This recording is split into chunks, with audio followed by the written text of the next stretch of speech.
During the First World War, it's well known that British officers enjoyed a higher standard of living than the men under their command, with better accommodation, comfier uniforms, and most importantly for an army that marches on its stomach, better food. Well, actually, that last part wasn't always true. Officers would buy food as a group in a company or battalion mess and employ soldier servants to prepare it.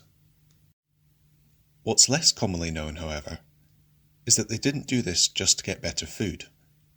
They did it because they had to. Throughout the war, the ordinary soldiers had their food provided for them by the army. The food they received might not always have been particularly appetising, and there often wasn't much variety.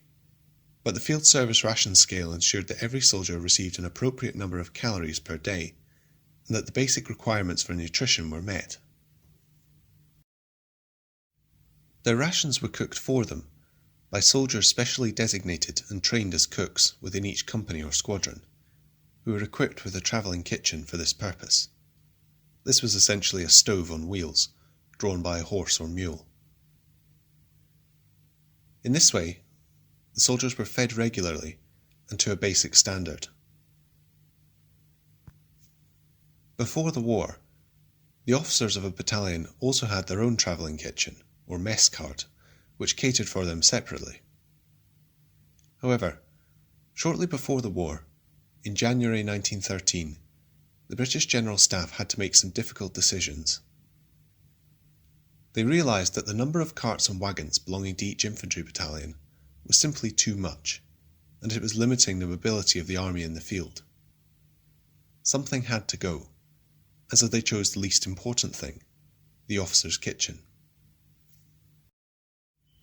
During wartime, officers were still entitled to a daily issue of rations the same as their men, but now they had no way of cooking them.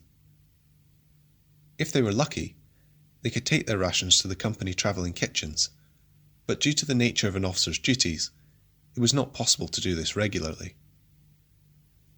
During the retreat from Mons in 1914, this meant that many infantry officers went over 2 weeks without a proper meal, surviving on army biscuits and any other food they could buy en route.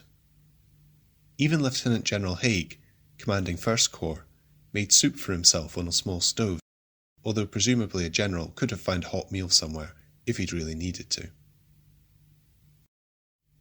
In the first Black Watch, the situation was so bad that the officers purchased an old cart and a horse to serve as a mess cart. This rather defeated the purpose of the regulations limiting the number of horse-drawn vehicles allowed, and was a very early example of the kind of mess syndicates which later developed during the static phase of the war. By late 1914, the British Army had settled into the business of trench warfare, but the difficulties in feeding the officers remained. Officers still frequently cooked for themselves, interrupting their duties to cater to their basic needs. However, as more substantial and comfortable dugouts were built, and the day-to-day situation became more stable, they began to develop more sustainable and long-term solutions, namely groups of officers who arranged their messing together, having food cooked for them in a dedicated kitchen, something which they were never officially supposed to have. They generally ate their usual daily ration, but often supplemented this with food sent from home, or produce which could be obtained locally. Even so, there was no guarantee that the food would be particularly good. What might an officer's meal look like then? John Hay Beath, an officer in the 10th Argyll and Sutherland Highlanders, humorously described a special dinner held after the battalion captured the Kidney Bean Redoubt in 1916. The menu was almost pretentious. First came the hors d'oeuvre, a tin of sardines. This was followed by what the mess corporal described as a savoury omelette, but which the second-in-command condemned as a regrettable incident. However, the tide of popular favour turned with the haggis, contributed by Lieutenant Angus McLachlan from a parcel from home. Even the fact that the mess cook, an inexperienced aesthete from Islington, had endeavoured to tone down the naked repulsiveness of the dainty with discreet festoons of tinned macaroni, failed to arouse the resentment of the purely Scottish mess. The next course, the beef ration, hacked into the inevitable gobbets and thinly disguised by a sprinkling of curry powder, aroused no enthusiasm. But the unexpected production of a large tin of Devonshire cream, contributed by Captain Bobby Little, relieved the canned peaches of their customary monotony. Last of all came a savoury, usually described as the savoury, consisting of a raft of toast per person, each raft carrying an abundant cargo of fried potted meat and provided with a passenger in the shape of a recumbent sausage. A compound of grounds and dishwater, described by the mess corporal as coffee, next made its appearance, mitigated by a bottle of Cointreau and a box of Panatellas, and the mess turned itself to more intellectual refreshment.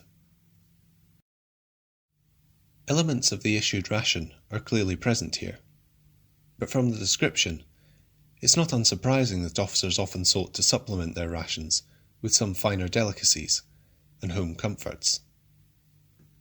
In this respect, there were a plethora of companies and stores back in Britain who offered their services. I've talked about the culture of consumerism which prevailed among the officer corps in previous videos on uniform, and with food it was no different.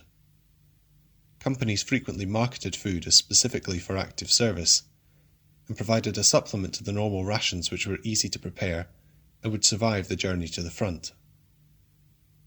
Perhaps the most famous of these companies was Fortnum and Mason, who advertised a wide variety of different boxes available to be sent to the front, the contents of which ranged from jars of jam to potted meat, from tinned soup to tinned birds.